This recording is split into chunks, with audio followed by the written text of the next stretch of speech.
وانت اسين صوبدني كيسك ما عارفه كيسك والتن ادانا اتنباس شي ماتي مسلمه كيسان بيان البات ما كي سبات مال جدا ماتي مسلمان التيمه إلى أكن وقت مقاوق أي نجاتين أريرة كبته أريدك أرتيس رمضان رجعت أنا خاصة عندي استأجر كل تتنجرها إيش ماتي مسلمان كي سبات بودي نتيم تمال مالك وجت باتن أما قد سكابي ما فعل كما تنجداد يوم تكنا نجداد تريكا أموري كم كلا دائما ما كم قاتي ناجسي أدا كم كل رام قرّا كسادين كان أمانتي شوبو كيسان توري كان أمتنا ما أدا بابيرت الرب سادين فاتحة كريش إذا أدا كيسان قرّا كسادو فاتحة كان كي أفان كان كفاتحة كان كيف أفان كوتين كرا أمتي إجسادو غرقل اللالوان كان مال جدين كرانه مال جدين كران إتي أمانة دعاء أبا موتينا كذا كل جرباتي دفتر أموي كان يوم يكون درب جراتو بوتاكو سي أبلتيش إيش كان كوافان كيتين كريمة أفان كيتين ما جاهم بس كراتو دندي سنة يسوس مالي أشوف ما جاف شرنا تيمس ما كارو دندي سرادي سسناك كارو دندي جنان أنا كان أولسيني في وان براسي تاسا أصونتاني كجيب أتك كجيب ده بيشار كسك أبو في أريدك أرتك قوته أمتنا قدرت بيشار كسك أبو في حق واقع أمانتي كسن الربسين بكو هر أبا إيه غراكونا قبضت باي إيه غراكونا قبضت يسوع كريستوس إيمانا ما تاونا منتا ما جتي يسوع نما تاوسانا منتا أنا في أرس بروس يسوع كريستوس قوتا لينتو تالينتو كان أنا ما تاونا يسوع فرطو ما جاهول كله أتديمي جديكا أتديمي جد أنا قالوا أتديمي جد أتديمي جد أتديمي جد ilma namaa kan ittiin jedhe lafarratti nama guutuuf waaqa guutuu gatee tureef yeroo biyya lafaatti foon uffatee cubbuu kan ka'e isaati amma irra jirtu kana gaafa sirraa malquudhaaf dhufe jechuudha. Yeroo samaatti ol deebi'ee waaqa. Lafa naa jiru Yesuus nama dha. Shakkii tokko malee gaafa lafa jirus nama guutuu gaafa lafa jirus nama guutuuf waaqa guutuu ture amma garuu dhibbaaf dhibbatti namummaa tokko ofirraan qabu waaqummaa malee. Suuraa kanaa kenne yeroo samii keessa jiru waaqa ta'uu isaatiif amma iddoo ol ba'eeti nama ta'ee deebi'uusaa amma kan jedhu.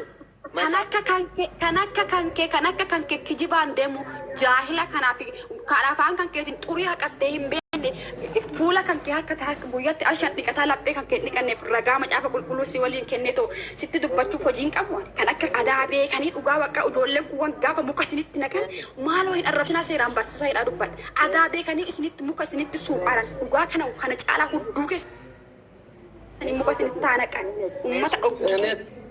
فينت أستاذ فينت أبسمه تاز قبائي ما بوستن أستاذ وجهتك سيني سبوسة ليش بوسة دوغارا بسيني سبوسة لا سين سبوسة تنيشة بوسة فينت كيف ما دي بي سين سبوسة تنيشة بوسة فينت ترجع دي بسيته إذا أكاد ولا كاد فاتم بربان نفان سين سبوسة تنيشة بوسة دينكتا أوه مينغا فينا نكابو السلام عليكم يا جماعة أكم جرت جدي ما بستنسى دينكا تليفا ما سبوسة تنيشة بوسة أولدي بي فينت कोई आप साथ तो शेयर करते किसी से पेने तो खबर है इसने भी से जो लेना जला इन रब्सीना यो किनको मत तीन चुका नाम तो को क्रिस्ताना न रब्सीना इसाओ का कना रब्सीने पेने तो को खबर है से नो जेचुन अमंता के सनरत्ति पर सिजमर अमंता नमा खबजा से नहीं जरा में थे लेश से अमंता नमा गाफते कितिन का गाफते कितिन राफो दिते ओजे का बसराय राफो दा कोई पेने यो जरा तो खबर है से डिंगा तन से बुसे दी फमा से का बले डिंगा से बुसु को ते दी फमा गुड्डा هيا ورز لا أدراك سربي راتي جل مسلمة رمضان كيس جرتو يورا رمضان على تنس نما نربسينا نربسينا كان الرب سما جرو أجدا ودتني تو مساعد الدم أمر الإسلام ما في كريستان ما ورا نجا ولي راشة ترولي غرغر إسم برسيسو كيسان غارد أبر أني جام فوتين برسيسو كيسان غارد برسيسو متى أو متى رانا كنيرو umradem berbeda. Aku Quran di sini aja jual oso. Wah Yesus bersih. Amantan kesani Quran ni gafa Quran aja cura. Quran nama tukina nama kabaja walin cerada kabaja da walin cerada. Nama amantan nama tukina jedani jeda jetan. Garu garu bayar ke dibba kesa turbata mishan kan ummata kesa umman nama kafsau. Umman why me atuman mana kana bakataka de me why kristan namni why muslima agenda wala te mana bane to why amanta muslima rabar sujur kesi amanta muslima rabar sujur kan jurtu ajan kuma kana arbi to asara demte mana wara amara dake wara oromo dake war wa kristan rawa muslima jaati kab jamon kab موت سقافن واي يسوع كريستوس واقع توسا أما دبي كبابا أما واي كيسون بيكن يبيسن واي إسلام وان تاتي ما نونغ Ustaz, may aldo ko cara lagi nani dubbade ba? إيش دبادة Ustaz, واقع ما واقع متي lo samahtu. إيش يسوع واقع ما واقع متي دبادة Waaqa kana baratiyyuun hin beekta maaliif ana gaafa? sagalee yoo fagaataaraati taappii Titu dhugaa dabsamu. إيش ميد Dhugaan Ishtiin xiqqoon dhaggeef.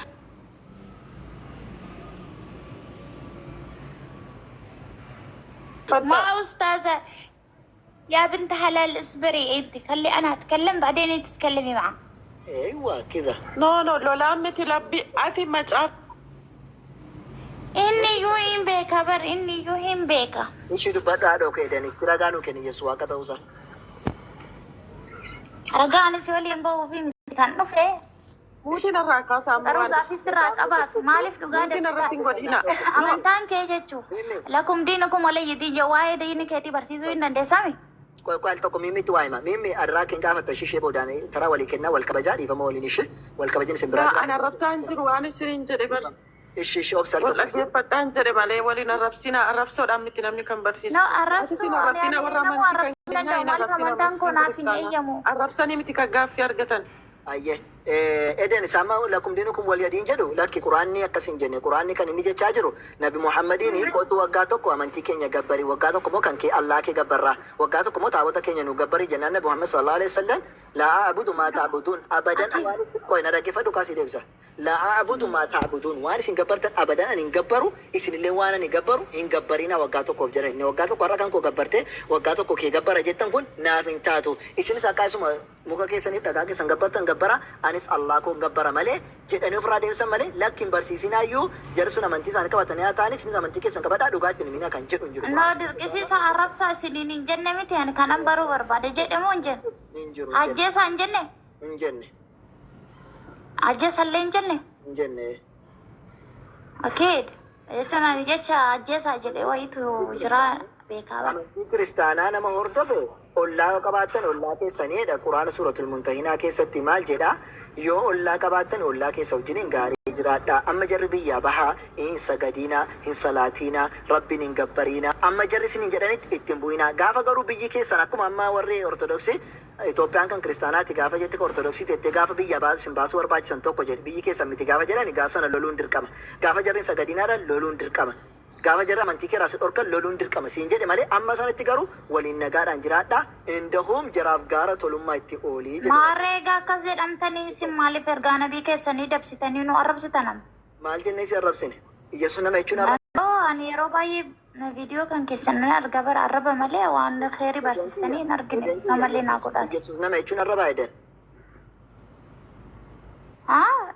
No, nuuf waaqaati si akka waaqa ta'e akka bal'aa yaani akka jaamaa ija bane osoo amantu osoo waan meeqa jiru ati bar fakkeenyuma wayiitti illee naaf kennuu hin dandeessu osoo gaaffii si gaafatu. Ofiisaatii ija banuu natti agarsiista Yesuus ofiisaatii ija kan bane ofiisaa kan du'aa kaase dandeetti isaatii natti agarsiisuu dandeessa. Kana hin beektu moo hin beektu jaamaa ija hin qabne akka Yesuus ija bane hin amanta moo hin amantu kana natti. Yesuus ofiisaa ija hin banne ofiisaa du'aa hin kaasne. Waaqayyo isaa kadhatee kadhaa waaqayyootiin kaase malee dandeetti. Maqaa gooftaa Yesuus. Macaafa jedha akka jedhu Yohaannis Wangeel boqonnaa shan lakkoofsa soddoma na dhaggeeffadhu. Yohaannis Wangeel boqonnaa shan barattee dubbisachuu dandeessaa boqonnaa shan lakkoofsa soddoma irratti maal jedha ani ofii kiyyaatiin waa tokko gochuudhaa hin danda'u jedhe Yesuus. Erga ofii kiyyaa waa gochuu hin danda'u jedheeti boqonnaa. Egaa akkasii jechuun wal mormuu yoo ta'e amma Nabi Muhammadiin amantaa dhugaa ta'uu islaamummaallee ani ittiin amanuu kana rabbiitu beekaa jedhe simmaatti amantarre. Eddoo asirratti gaafii gaafadhuan. Qoyin gaafattaa dhokko qoyidaniif hin deebisa. Fakkeenyaaf Yesuus Kiristoos gaafa du'aa kaasee boqonnaa 11 Yohaannis Wangeel 11:41 amma 42 yoo dubbiste maal jedhe gaafa du'aa kaasullee ofiisaa hin kaasne waaqa isaa kadhatee isa galateeffatee keeti. Yaa abbaa kiyya waan na dhageesseef galatoome yeroo hundi akka na dhageessus nan beekaa jedhedha. Yeroo hundi akka na dhageessus nan beekaa garuu wanti sagalee koo ol qabee iyyee dubbadhuuf warri na duuba dhaabbatan kun akka ati na ergite haa beekaniif malee iyyuu jedhe. Dal waaqa isaa kadhatee waaqa kaasee fi du'aa sana hin galateeffate waaqa isa du'aa sana gargaaree kaaseef. San booddee immoo akka ati na ergite haa beekaniif jedhe malee akka waaqayyoo teessoo hin taane akka ati na ergite ergamaa ta'uu koo haa beekanii jedhe Yesuus Kiristoos. Ammallee Yesuus Kiristoos ani nama gaafa jedhu Yohaannis boqonnaa 8 lakkoofsa 40 irratti maal jedhe warri Yahudotaa isa ajjeesuuf jennaaniini ana isa dhugicha abbaa biraa fidee isinii dhufe nama akkasiin ajjeesuu barbaaddu jedheen.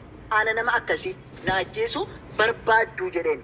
Deebi'ee Yohaannis boqonnaa 20 lakkoofsa 17 irratti gaafa Magdalaawit Maariyaam gara isaa dhufte du'aa gaafa kee Yesuus Kiristoos maal jedheeni na hin tuqinii jedheeni.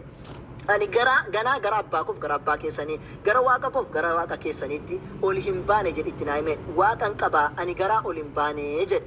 Ammallee Yesuus Kiristoos Yohaannis boqonnaa 17 lakkoofsa 3 irratti maal jedhe Waaqayyo isa dhugaa isa tokkicha Yesuus Kiristoos isa ergees beekuun keessan jireenya bara baraatiin Yesuus isa maal godhe isa erge jedhe. Waaqayyo ni dhugaan tokkicha eenyunnaan Waaqayyo tokkicha isa Yesuus Kiristoos hin erge jechuudha. Yesuus Kiristoos isa erge beekuun akkasumallee Waaqayyo sana beekuun jireenya bara baraa argama taanaan Yesuus ana ergameen dhufee jechaadha jira. Maatiyoos Wongel boqonnaa 10 lakkoofsa 24 irratti maal jedhe ani warra Israa'elii badaniif malee hin ergamneedha hoolota Israa'elii badaniif ergamee jedhe ergamummaa isaa dubbate. Maarqos Wongel boqonnaa 6 lakkoofsa 4 irratti maal jedhe nabiyyiin biyya isaa fi maatii isaa keessatti hin kabajamu jedhe Yesuus.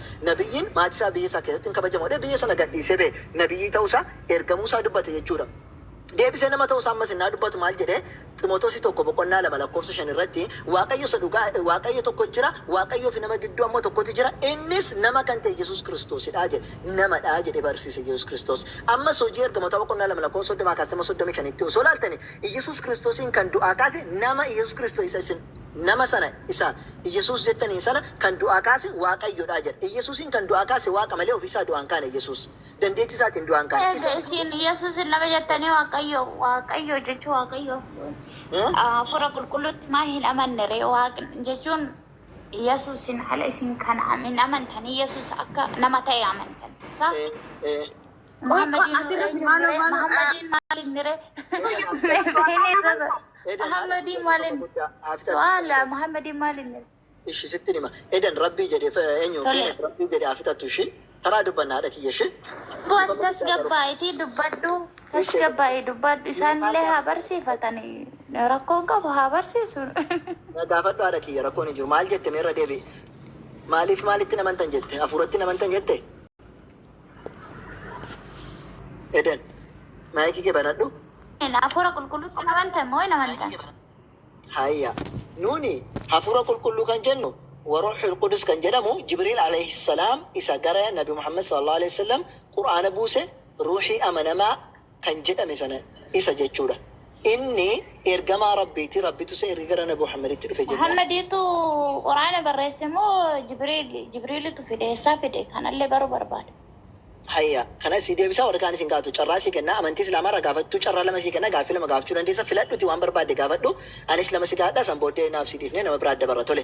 Qur'aana kan buuse Rabbi subhaanahu wa ta'ala buuse kan buuse Jibriil irratti buuse Jibriil gara Nabi Muhammadiin fidee dhufe Qur'aana boqonnaa 20 lakkoofsa 192 kaasee dubbise ruuxul amiin yookaan Jibriil alayhi salaam hafuurri amanamaa sun fidee gara Nabi Muhammaditti buuse qalbii isaanii irratti buuse.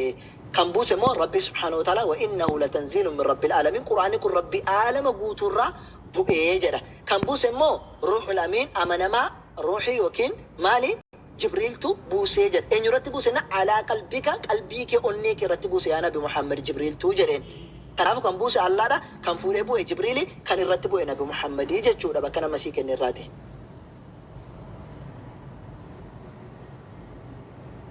Ani amantaan Islaamaa duraan hin jiru egaa Nabi Muhammadiin dhufeen booda egaa Nabi Muhammadiin dhalateen booda dhufe isaa kanallee natti miti galatu.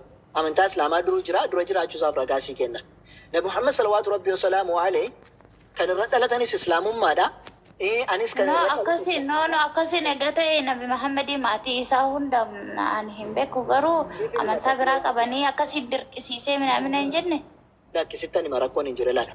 Namoonni hundumtuu Addaamirraa kaasee, Nuuxirraa kaasee, Eliyaasirraa kaasee, Abrahaamirraa kaasee Musliimoota turani. Garuu namoonni yeroo ergamaa fakkeenyaaf bara Abrahaam Nuux ergamee yeroo umriin isaa dheeratee jedhe inni du'ee namoonni waan biraa gabbaruu jalqabani. Dhagaa